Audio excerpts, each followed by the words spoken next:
What's up, you guys? You are listening to HVAC Masters of the Hustle podcast.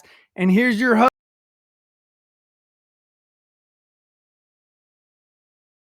118. First off, I want to say thank you for everyone that reaches out every week and truly tells me how this podcast brings you and your company to that next level, right? Because that's what we're about. We're about climbing this mountain together and getting to the top together as a team. And for all you new listeners out there, make sure you smash the subscribe button because, like I said, this podcast is helping thousands and thousands and thousands of people get to that next level in our industry. And for those of you that don't know, I am throwing a huge event November 11th and 12th in Vacaville, California. This is an event that you guys don't want to miss. It is going to be sold out. I got the legend Weldon Long going to be joining on stage as well, helping you guys get to that next level.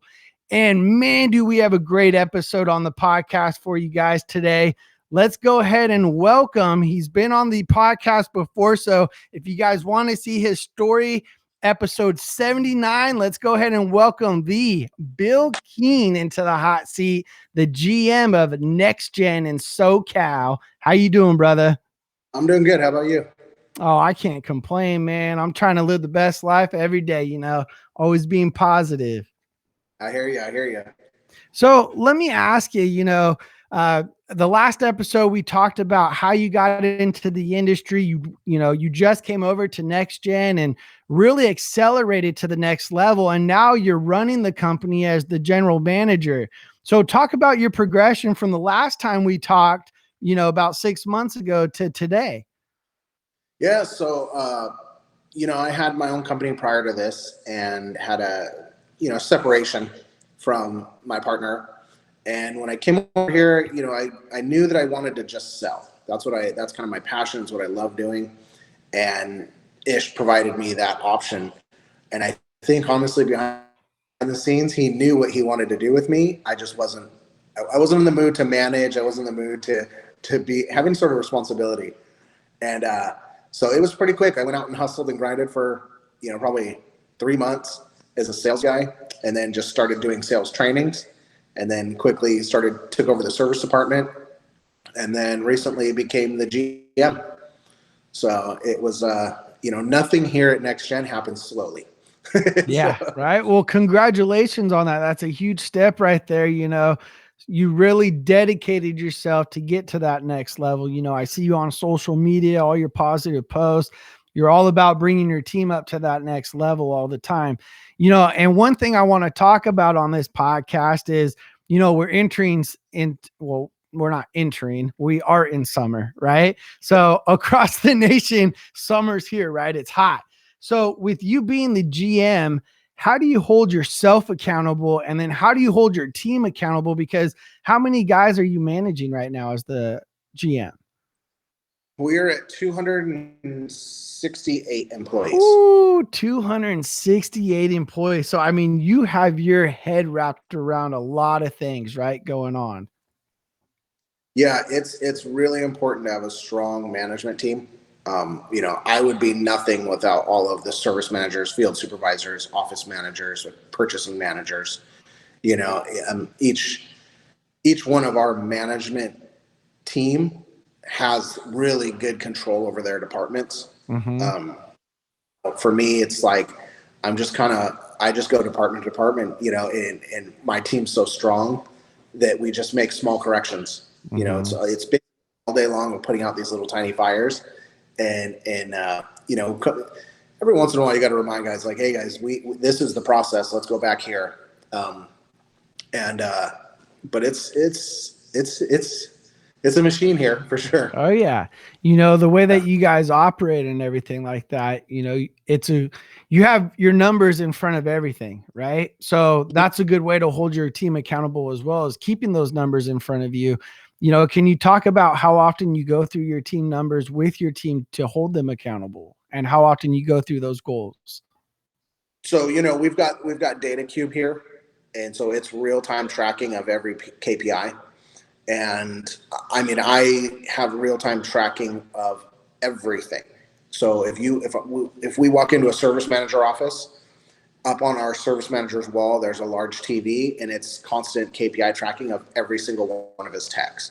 I've got conversion ratio, IAQ sales, turnover revenue, service revenue, total revenue, average ticket. So when we're making decisions, we're not making decisions on data that's a week or a day or even a month old. We're making decisions on data that's 30 seconds old. Absolutely. If I go into installation department, same thing. They have the performance of every single one of their install teams. We even have our CSRs.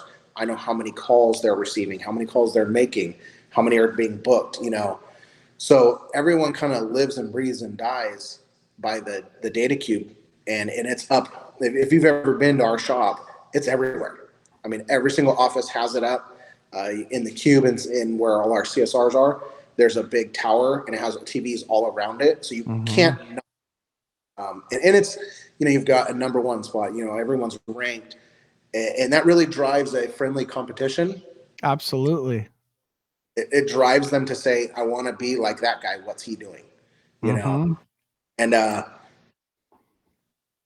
so that's the best thing is we're not relying on reports that are made. It's there. It's visual. Everyone sees it. We have nothing to hide. And that's what I really like about you guys, because, talking about me as a comfort advisor back in the day, working with Bell Brothers and some of the other companies that I worked with, that's what I really liked, was when they put the numbers in front of you and you guys could see it every day.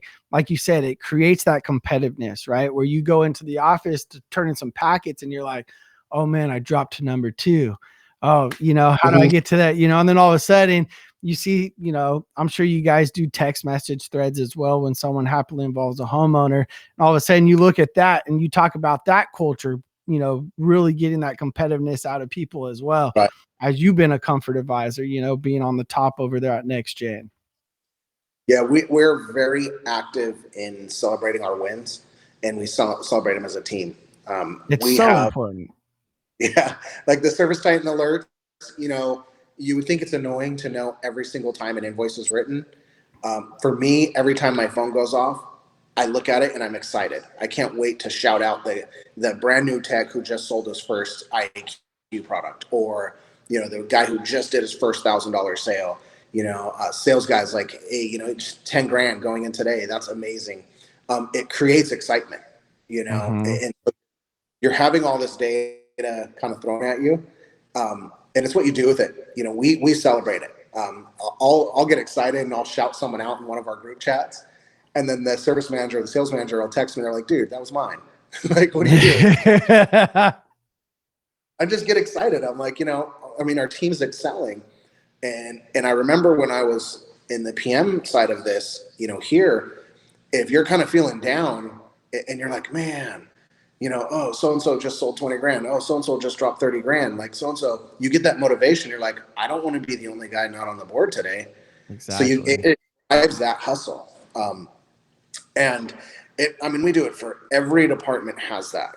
We'll send the CSRs out like, hey, great job. You hit your goal today. Like sales guys get shouted out, techs get shouted out, installers get shouted out, because that's what creates that excitement in that team here. Absolutely. And one thing I want to talk about is, now that we're in summer, everything, it's go time, right? So how many installs are you guys doing per day, on average right now in summer? So we are running about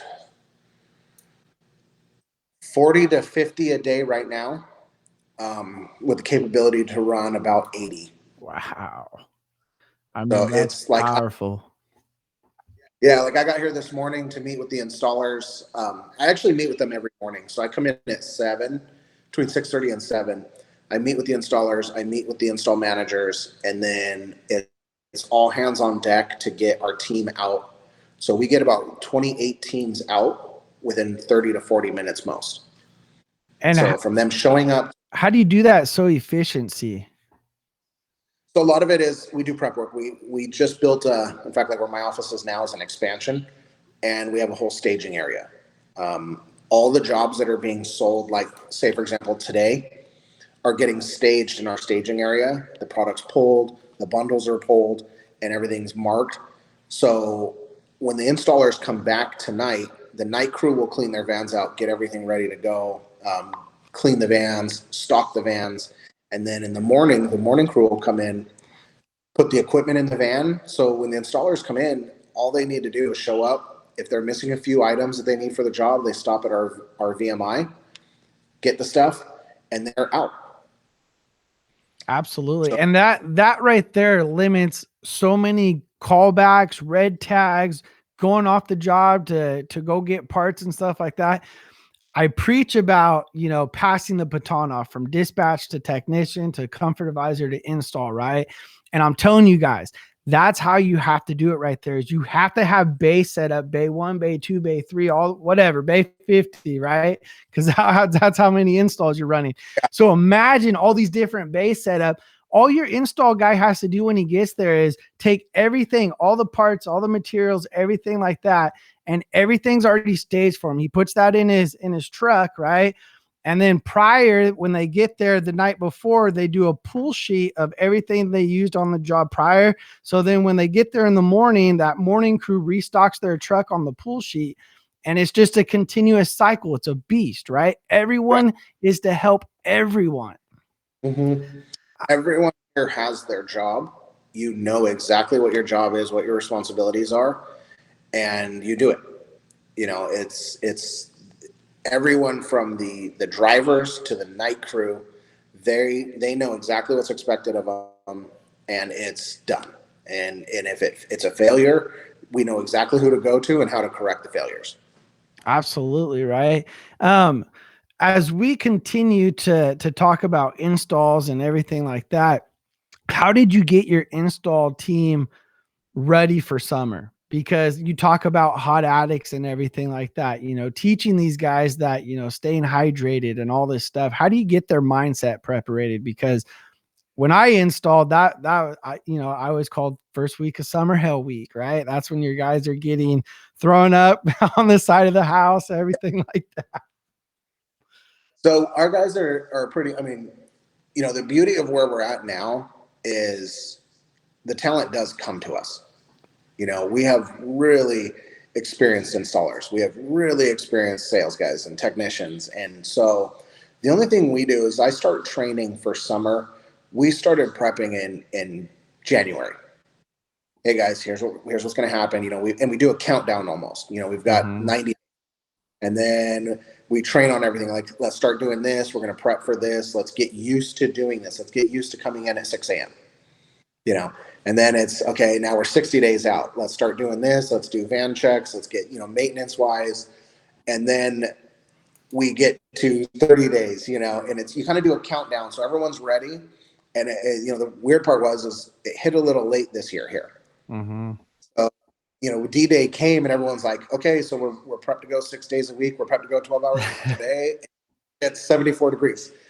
And so we just started, we would prep things. We would kind of do dry runs. Hey guys, I'm going to stack 20 jobs. Let's see what happens. Mm-hmm.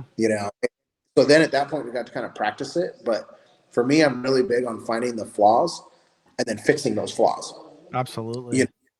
And then it's go time. It hit last week and we knew it was coming. And so far it's been relatively uneventful. I thought I would have less hair after this week, and I'm really proud of what the team did. We had minimal, it's California where we're at in South Orange County. If it's 90 degrees for 3 days in a row, all hell breaks loose. Yeah. And outside of our call center, which is just completely overwhelmed with incoming calls, every department performed flawlessly. That's awesome. Yeah. And that's the importance of keeping up on your training and everything and teaching your team how to pass that baton off and the transition and everything like that. Talking about doing 40 to 50, they're capable of doing 80 installs per day. I know around the nation, a lot of people or a lot of companies are seeing shortages on systems and everything like that. Has that really impacted you guys at all, or? No, sadly, I'm going to say no.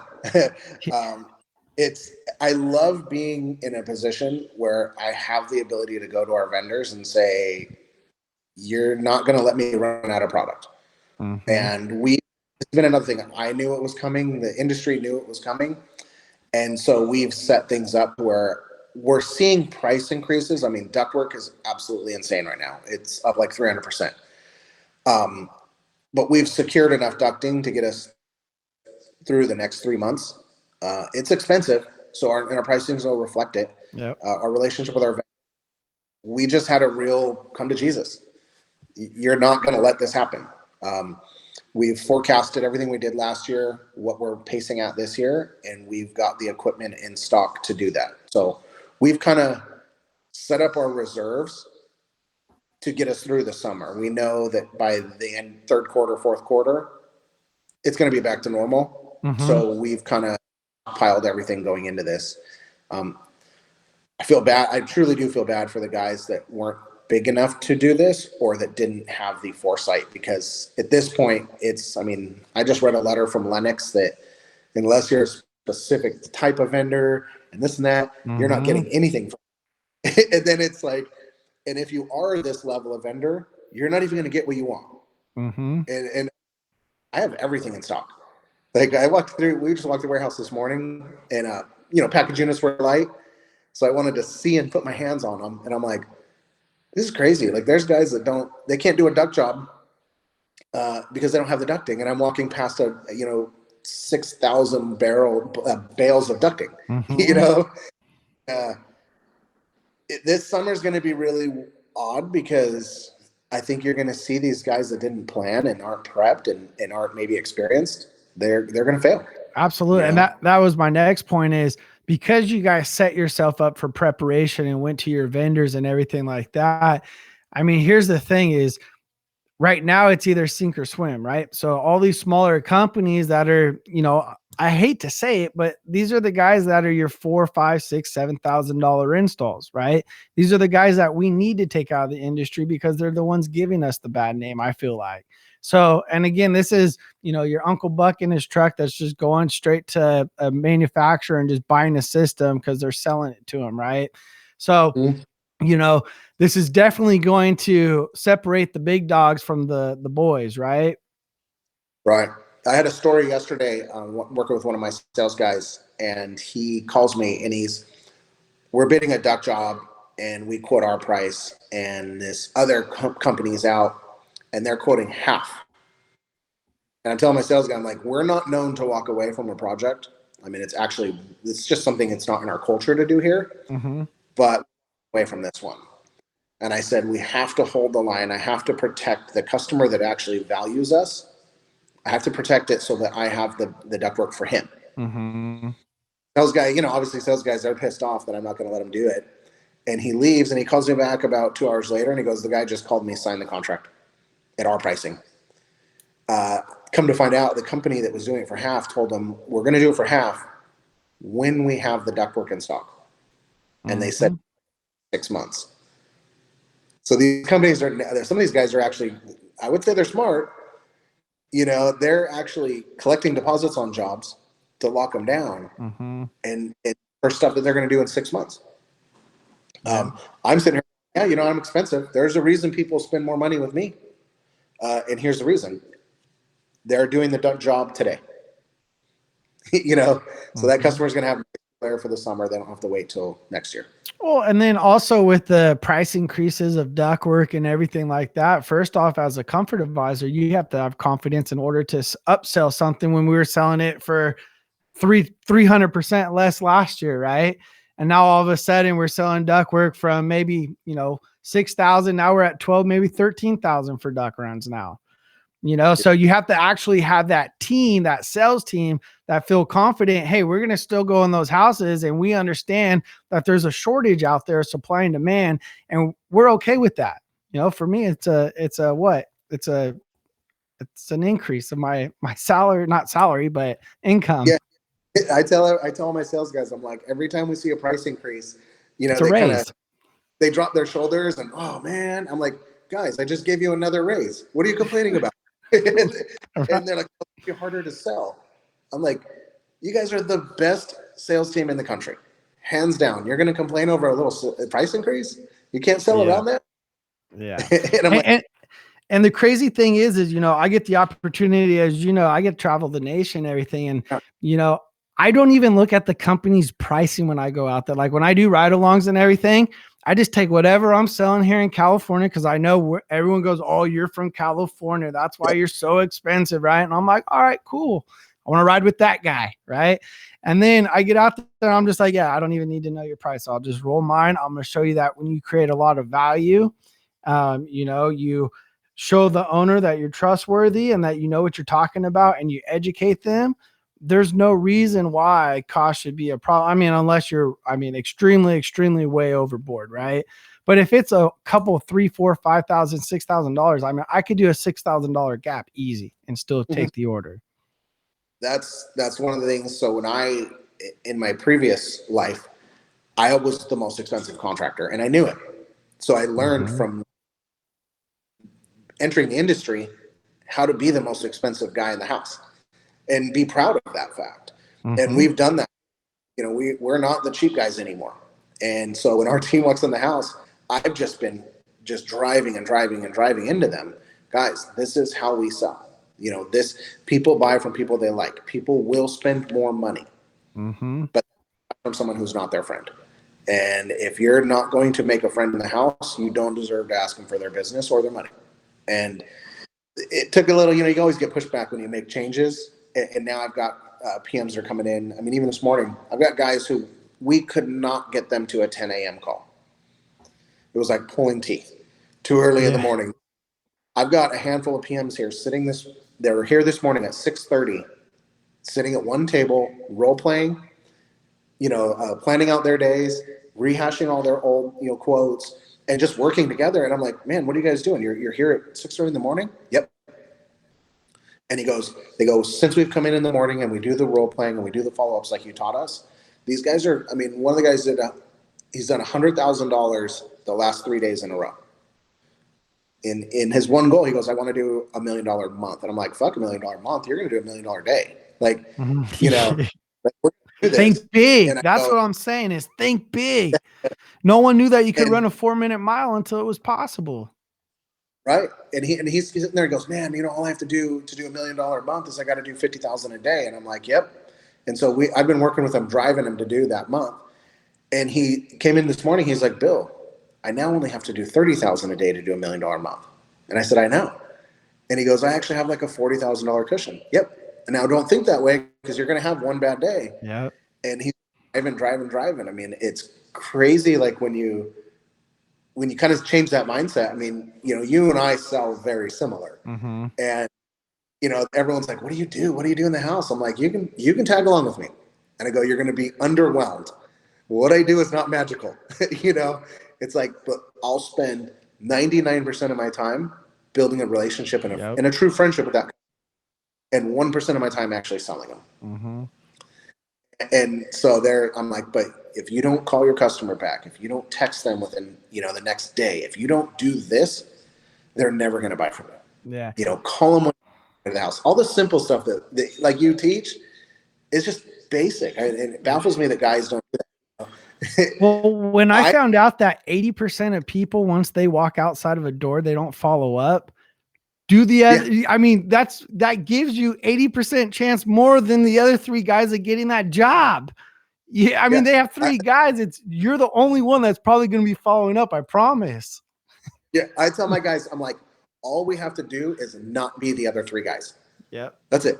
That's the only thing we do. I go, I'm like, I go, guys, there's a sales process and there's things that are taught.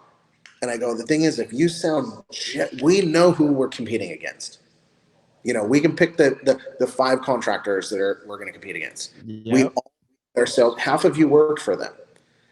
I go, so if we run our call this way, we're going to sound exactly like those guys, right? Yeah. Then what's the difference? Price? Yeah. Let's be different. We are next gen. We are different. Like, there's no one in the industry that looks at next gen and goes, oh no, they do everything the same. Everyone wants to know what we do. Yeah. You guys are the fastest growing company in probably the nation. Within 3 years, you went to what, 50 mil almost? We're trending at 60 right now. I mean, that's completely, I mean, unheard of. And that's why Izzy is getting all this credit, which he deserves, is because he's done he's ran the 4-minute mile, right? Yeah. He's showing what's possible, and there's people across the nation that's wanting that information. They're driving across the nation and doing visits at your guys' company. I have I mean, it's crazy. I'll show up to work and there'll be people standing outside our office. I'm like, what are you doing here? Oh, no, we're just here. Oh, okay. Where are you guys from? Baltimore. Holy shit. Yeah, right. Yeah. And they're like, they come here and they're like, oh my God. And then I'm like, just follow me around. And what we do is I'm like, hey, follow me around for a little bit. I'll show you what I do. And then we kind of dive into their business and where they're struggling. It's like, oh, so you have a problem with service? Come sit with my service. Just sit with my service manager for the next 4 hours. Trust me. And then they always leave and they're like, I'm like, so to help? And they go, we have so much to do. I'm like, but what changed? They're like, nothing. It's just the things we weren't doing. I'm like, oh yeah, stick to the process. It's like, but it's things like you said earlier, follow up. I demand follow up. We have a full-time rehasher. That's all his job is. He goes through pending quotes. He does about 400 phone calls a day and just touches base with my customers. His job is to make sure that my customers are happy. That's smart. Yeah. Hey, I got this sales guy came out. We did this whole thing. I never got the quote. I never heard from him again. That's a coaching moment for our team. Absolutely. And we have to coach these guys, right? We can't, just because they're technicians or comfort advisors or installers, right? And you might be in a different role of, we have to just make sure that, everyone is coachable. Everyone's a student, right? And we have to deliver that mindset that, if they're not coachable, they don't think they're coachable, they might not be in the right fit for the right culture. Everyone here is a student. You can walk. I mean, even Ish himself, he'll sit there and say, I just sit there and I watch what other people do. I listen to what, even my management team. I mean, I've listened to multiple podcasts of him. He's amazing because he takes no credit. He gives all the credit to his team. And when you really look at it, that's the truth. We've built something here that's special, and we all we got to follow that direction, and you've got to learn from everyone. I can say, hey guys, this is the way we're going to do this going forward. And if someone gives me input that maybe isn't, what I want, I owe them to listen to it, because they might see something. And it's really important to learn how things work. That's kind of why, like, for me, I'm involved, and I sit with every single manager of every department every single day. And I'll just sit there and shoot the shit. I'll sit with them for an hour or so, if needed, and just learn what they're doing and learn, mostly ask them, like, what are you struggling with today? Yeah. Personal, professional, whatever it is. Tell me what gives you a hard time about being here. And then I know my job is to go fix those for them. Absolutely. Moving forward and going towards the end of the episode, what is your goal for yourself and your team, in the next 3 months of summer? So our goal is we want to do a $10 million month. We want to see $1 million day. We want to see $1 million salesperson, and I want to see a $500,000 tech. Ooh, I love it, man. This is what I'm talking about, you guys. 10x your business. This is how you guys get to the next level right here. Next Gen is a perfect example of that 4-minute mile that everyone thought was impossible until it was done, right? So, based off this episode, I got listeners from business owners, dispatchers, installers, comfort advisors. What would you like for them to get out of this episode, Bill? Because, you're an absolute beast. You've climbed the ladder to get where you are today. And, kudos to you, man. Thank you. For me, it's I've learned, I've been humbled by this trade a lot. I've learned a lot, and I would say it's, I'm coming up on Wednesday will be my 1-year anniversary here at Next Gen. And I've learned more in this year, and I've achieved more in this year than I feel like I've done in the entire time I've been in this trade. It's crazy. But one thing that I've had to do is I look back, and I am my biggest critic. And I sit back, I know I'm good at this, but I can be better than this. And next gen's proved that. What used to be amazing in the industry, next gen smashed all that. Growth, operations, data capture, like all this stuff that didn't exist 5 years ago is now what everyone's running for. And the only reason being is we know that we can be better. We don't, me personally, I know I can be better every day. I drive into my team 1% better every day. So we'll sit there and like, we're coming out of our first heat wave. I'm going to have my manager meeting next week. Only thing we're going to do is just look at any hiccups that we had this last week. I know we did great. We killed it. We smashed records. We had 2 back-to-back, the largest days we've ever had as a company, back-to-back in this little heat wave we had. We killed it. Our install teams got everything done. Our warranties were minimal. Like, all that was amazing.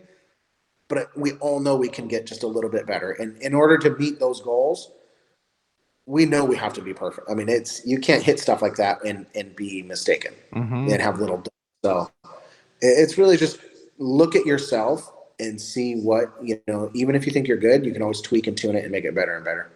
Absolutely. And, real quick, I want you to go ahead and plug, I got 10,000 listeners per episode. So I know you guys are hiring and everything like that throughout the year. Maybe someone's listening to the podcast and they're like, you know what, who is Next Gen? I want to talk to them. I want to go work for them. How do they reach out to you guys?